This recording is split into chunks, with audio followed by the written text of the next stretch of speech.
नारद जी गए और बोले बछड़े से कि सत्संग की महिमा सुनाए। इतना सुनते ही बछड़े की आंखें उलट गई और वह तुरंत देह से रवाना हो गया। नारद जी मन ही मन बोले यह तो मुसीबत हो गई।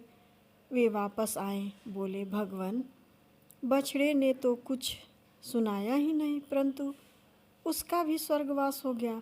भगवान बोले अच्छा, उसी नगर के राजा के यहाँ बेटे का जन्म हुआ है, उससे जाकर पूछ। नारद जी बोलते हैं नारायण नारायण। तोता मर गया, कोई हरकत नहीं, बछड़ा चला गया, कोई हरकत नहीं, परंतु उस राजकुमार से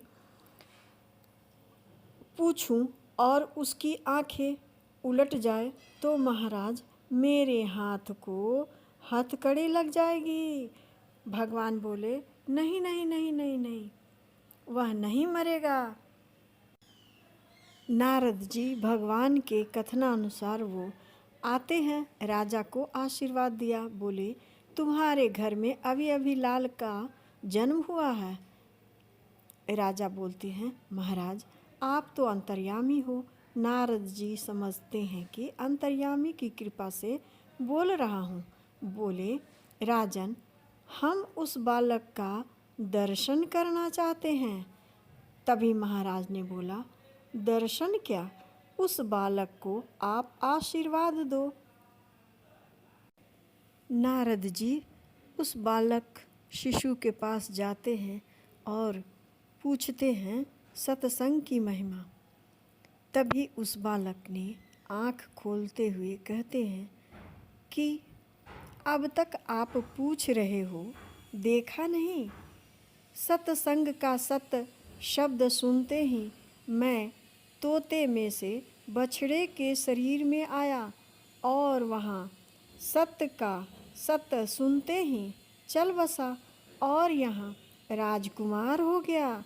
जन्मजात इतनी जायदाद का मालिक हो गया।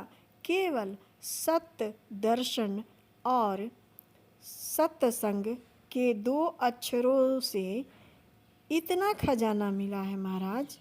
इसलिए संत तुलसीदास जी ने कहा एक घड़ी आधी में पुनियाद, एक घड़ी आधी में पुनियाद, तुलसी संगत साध की हरे कोटि अपराध। वह बालक कौन था? शिशु राजा के घर में जो जन्म लिए थे वे कौन थे? आप कमेंट करके ज़रूर बताइएगा।